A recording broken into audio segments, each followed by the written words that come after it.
আইল্যান্ডের দ্বীপে আছি। এখানে যেই দ্বীপটা দেখতে পাচ্ছেন, এই আইল্যান্ডের সবচেয়ে এক্সপেন্সিভ দ্বীপ। এইখানে যদি কেউ থাকতে চায় তাহলে তাকে এক রাতের জন্য $1000 দিতে হবে, যেটা বাংলা টাকায় প্রায় 1 লক্ষ টাকা। আর এই দ্বীপের সবচেয়ে মজাদার বিষয় হচ্ছে নারকেল গাছগুলো সবচেয়ে বেশি দেখা যায়। আর পানির রঙগুলো কিছু অংশ সাদা, কিছু অংশ নীল এবং কিছু অংশ কালো। কালো পানিগুলোর পরিমাণ এত ঢেউ যা আপনারা দেখতে পাচ্ছেন, উত্তাল বেশি। আর এখানে কিছু টুরিস্ট আছে বিদেশি, Germany, Nepal, Indonesia, Malaysia, Bangladeshi, অনেক দেশের টুরিস্টরা এখানে আসছে। তারা এখানে মাছ দেখতে পাচ্ছে।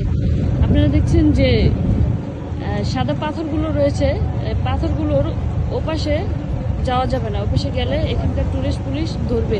তারা এপাশ থেকেই মাছ দেখতে পাচ্ছে। অক্সিজেন দিয়ে মাছ দেখে, নিচে দিকে মাছ দেখা যায়। আর আপনি যদি একটু আমার লেফট সাইডে দেখাই তাহলে আপনারা আইল্যান্ড দেখতে পাবেন। এই যে দূর দিকে দেখা যাচ্ছে আইল্যান্ড। আর আমার যদি লেফটে আমি আপনাদেরকে দেখাই তাহলে দেখতে পাবেন থাইল্যান্ড।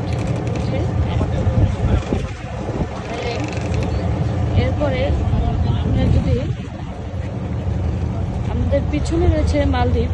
ওই যে ছোট ছোট দ্বীপগুলো দেখা যাচ্ছে, একটু সম্পূর্ণ হলো গিয়ে মালদ্বীপের ভিতরে।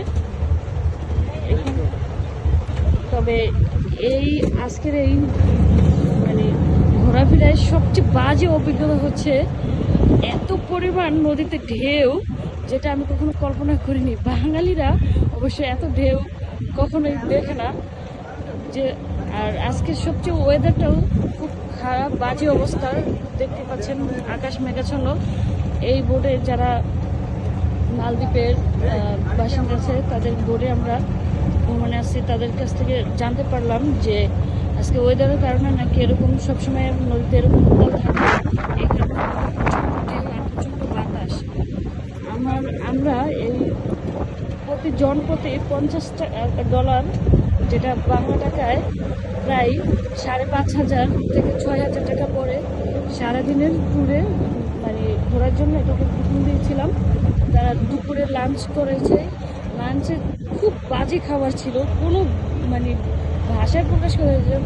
চিকেন দিয়েছে, চিকেনের ভিতরে চিনি মিশানো এবং সস এত মিষ্টি, যেটা বাঙালিরা কখনো খেতে পারে না। আর ছিল এখানকার বিগ ফিশ, সেটাও চিনি ছিল।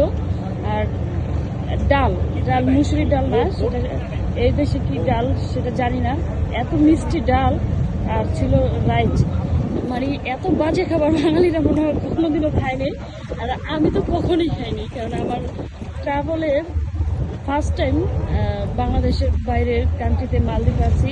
সেখান থেকে থাইল্যান্ড এবং আইল্যান্ডের দ্বীপে ঘুরতেছি। ভালো লাগছে এইভাবে।